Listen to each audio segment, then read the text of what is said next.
Welcome to the Three Martini Lunch. Grab a stool next to Greg Columbus of Radio America and Jim Geraghty of National Review. Three Martinis coming up.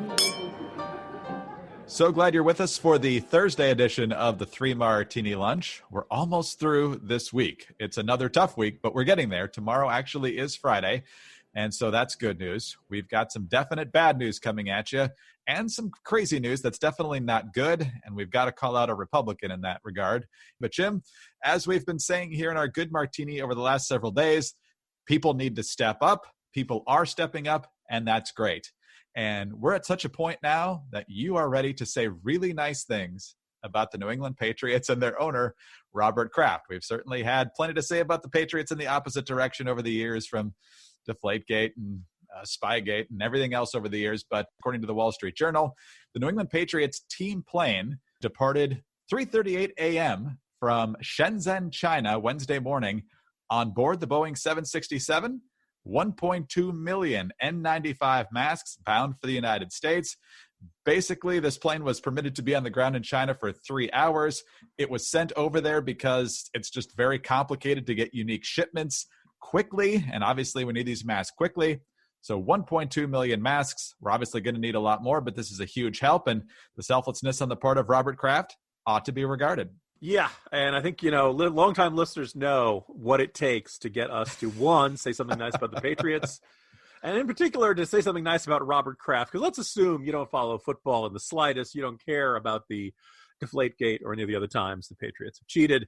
Just Robert Kraft's extracurricular activities, shall we say, at massage parlors might make you think that he's the scum of the earth. But in a crisis situation, he has come through, and he, along with Governor Baker up in Massachusetts, used the influence they had to get China's Consul General to get the special permits.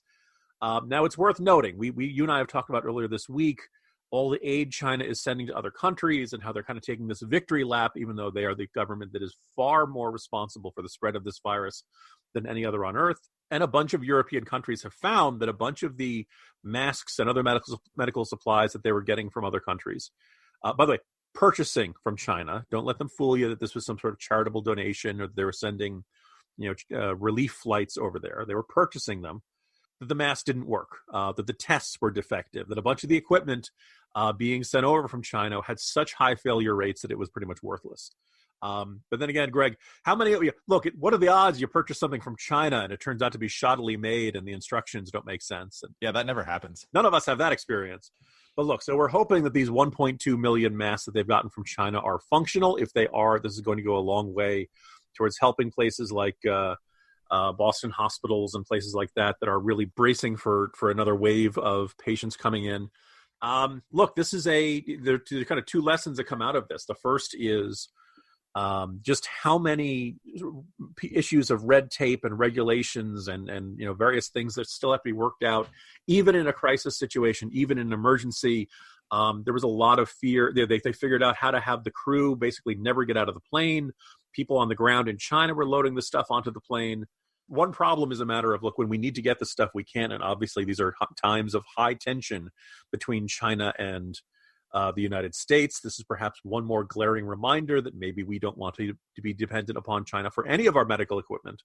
But also an indication that even the people who you don't think of well, like Robert Kraft, can stand up and do something terrific. One last detail in that story. Robert Kraft, despite his franchise's historical acrimony with the New York Jets, always held a soft spot for New York, and the plane will be going to serve hospitals in New York as well. So at this point, the word is 300,000 of those masks will be going to New York hospitals. So, good job, Robert Kraft. Don't get used to it. Jim, it's going to be awkward for you to watch that plane with the 6 Super Bowl trophies painted on the side, pulling into an airport and unloading.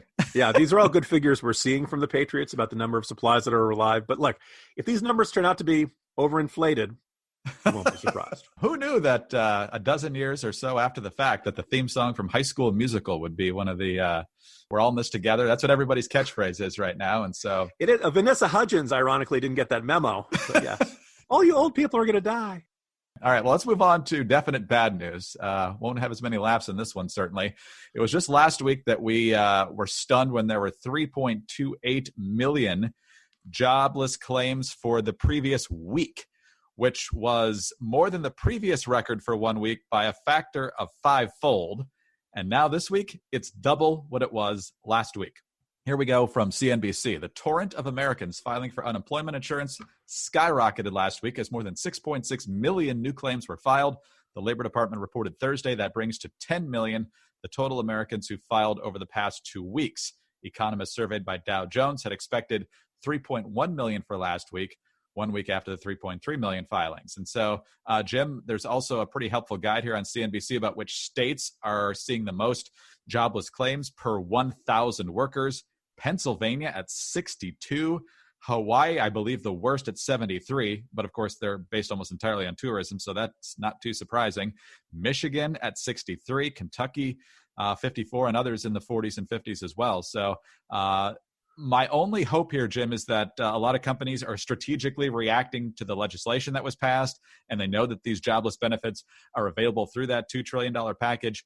But anyway, you slice it, this is getting really bad really fast. Yeah, I think a fourth package is now pretty much a certainty. We just have to hope that this doesn't turn into a Christmas tree where every legislator who has ever wanted any bit of funding for any project throws it in there. We're up against two clocks. The first is getting our hospital capacity, 3 clocks, I suppose you could say.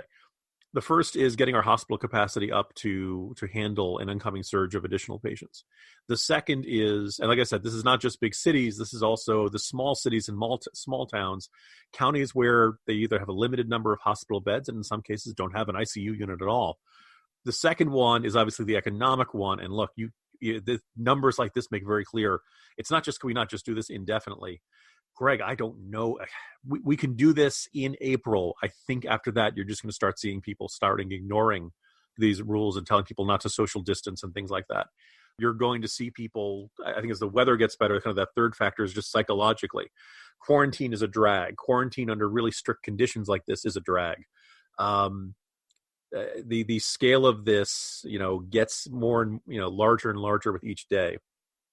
I think what you're going to see, we've already seen the reports of the Centers for Disease Control and Prevention are now saying, hey, maybe masks are going to be okay. Maybe we need, we ought to make sure that the hospital workers and doctors and nurses and everyone who's going to be coming in regular contact with coronavirus patients, your first responders, probably your cops, firemen, anybody who's going to be likely to come in contact with people in an emergency situation, they're going to need the good masks first.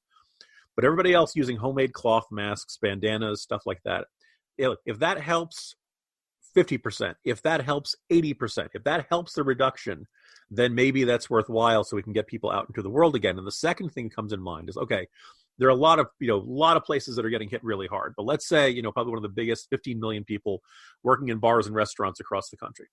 If you said to every bar and restaurant in the country that hasn't shut down yet, you can open your door. Here in Virginia, they're still saying if you have less than 10 people in your establishment, you can still be open. If you said to every bar and restaurant in the country, okay, you can have 1/3 of your regular capacity. Meaning if you've got booths, people sit one empty booth in between them. If you got tables, one empty table in front of people. Wait staff, everybody's got to wear masks. The diners have to come in to wear masks. Whether you could get some of those businesses open on some capacity, and obviously they'd continue with takeout and delivery and things like that. If you say to the businesses of the world, look, we can't let you go back up to full capacity, but we can let you go up to 1/3 of capacity. We can let you go up to maybe half of capacity, depending on the size of your establishment.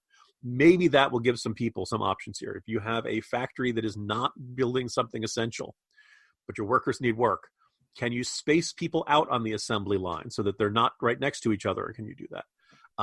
There's an interesting article I wrote linked to in the Morning Jolt today about farms. The good news is food is still growing. The problem is, can you get enough workers in to pick the fruit and make sure, and the vegetables, and make sure it gets to consumers before it spoils? I assume that would be something you could do with social distancing amongst your workers. So the question is quickly going to turn into how many businesses that are currently closed and can't open will be able to open with a certain amount of social distancing, particularly if people are wearing masks. And I think we're going to have to do that. Look, we can handle this. People will argue, there are probably some parts of the country are like, look, we're on the verge of bankruptcy. We're going to lose everything. we got to reopen stuff immediately. We can't do that probably, but probably week by week, these kind of gradual opening up of certain sectors might be necessary to just kind of, this is putting on the paddles onto the heart to make sure that our economy doesn't pass out on the operating table right now. and it may require something like that. I think I really hate the idea that this is turning into a debate about how much economic pain can we take versus how many lives can we lose. But I think it's safe to say this is getting unbearable for millions of Americans, and this does have a health consequence in terms of people who turn to alcoholism, turn to drug abuse, turn to suicides, things like that. Or people who don't have coverage in some ways, that sort of thing. And obviously, it's as we mentioned yesterday, some of the insurers are helping out with that. But if you've lost your coverage, and maybe some of these companies are letting folks hang on to it till another month or so, but or for all of those people who have non-coronavirus health problems that that are chronic and need treatment, et cetera. So. Is the South Korea model going to work with people getting back into action with masks? But as you mentioned, the production of those is going to be a critical factor too, and the priority is, of course, with the doctors and nurses. Let's move on to our crazy martini now, Jim. And we generally like Brian Kemp. We know he's, according to the left, the guy who suppressed voters. That suppression led to record minority turnout in the 2018 Georgia governor's race. And so, of course, Stacey Abrams is supposedly the real governor of Georgia, and on. She still says that she really won. And it's getting tedious. I just saw her earlier today saying that she'd love to be Joe Biden's running mate. I'm sure she would, but she probably won't be. But nonetheless, Brian Kemp is the governor, and let's just say yesterday wasn't his finest hour. Brian Kemp, the latest governor to announce essentially the lockdown, shelter in place, whatever terminology you want to use, only go out for essential things, otherwise stay home and keep your social distancing and so forth. But apparently Brian Kemp hasn't been keeping up with Dr. Fauci and Dr. Birx and all the other medical information that's been kind of critical to helping folks understand what's going on with the coronavirus. Because here's what he said on Wednesday. I think it's the reason I'm taking this action. Just like I've continued to tell people, I'm following the data, I'm following the advice of Dr. Toomey. Her and I both mentioned in our remarks, finding out that this virus is now transmitting before people see signs. So what we've been telling people from directives from the CDC for weeks now, that if you start feeling bad, stay home. Those individuals could have been infecting people before they ever felt bad. Well, we didn't know that until the last 24 hours. And as Dr. Toomey told me, she goes, this is a game changer. So there you go, Jim. The governor of the state where the CDC is headquartered didn't know until this week that you could transmit the coronavirus before you felt symptoms. I'm not sure where he's been, but it's not exactly reassuring. Greg, this is a lot of time. You and I, look, we're men of the right. We are conservatives. We are much more likely to be inclined to support Republican candidates and lawmakers than Democrat ones. And we want to defend Republican lawmakers when they are being unfairly smeared. But guys, you got to help us sometimes. I feel like Jerry Maguire. Help us help you, Brian Kemp, because when you run around saying things like this, like, what has he been doing for the last couple of weeks that this fact would escape him? I know there's been some debate about how contagious people who are asymptomatic could be, but really from the first moments, certainly since mid-March, actually probably that second week of March, as this became a bigger and bigger story in the United States, people were talking about this. And there were some comments from Dr. Fauci and Alex Azar saying that, look, asymptomatic people with the virus are not the primary spreaders of this, that primarily it's the people who already are showing symptoms and the cough and the lung issues and all that stuff, coughing into their hands, pressing, I don't know about everyone else out there, I'm freaking out every time I need to pump gas. All the different ways in public that you are touching some sort of common area, whether it's a doorknob, door handle, ATM keyboards, any place, handrails and stairways, elevator buttons, as I said, anything where you're doing that, that's probably where you're getting some of the primary spread. But, anywhere probably 20% of the cases, at least back then, they were saying was going to be shared asymptomatically. There is no excuse for any governor or lawmaker not knowing this fact. And, it's one of those things where sometimes when you don't know something, you don't need to confess it to the world. Yeah. Brian Kemp, not sure where you've been on this. It almost reminds me of Dumb and Dumber when Jim Carrey's walking out of the bar at the hotel and sees the headline from 1969 about the moon landing and he didn't know about it. And so it's just, come on, man. You got to be there.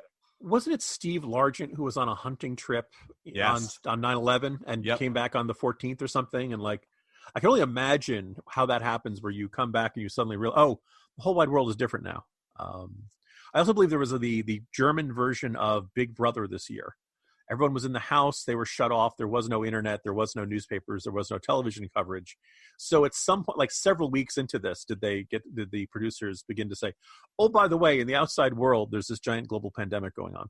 For once, I have interest in a reality show. Yeah, it's going to take a little more than that even for me. But it is a kind of a new world at this point, and hopefully our governors and other leaders are keeping up with it. But if you're behind on the learning curve, it's never too late. The more you know. Jim, see you tomorrow. See you tomorrow, Greg.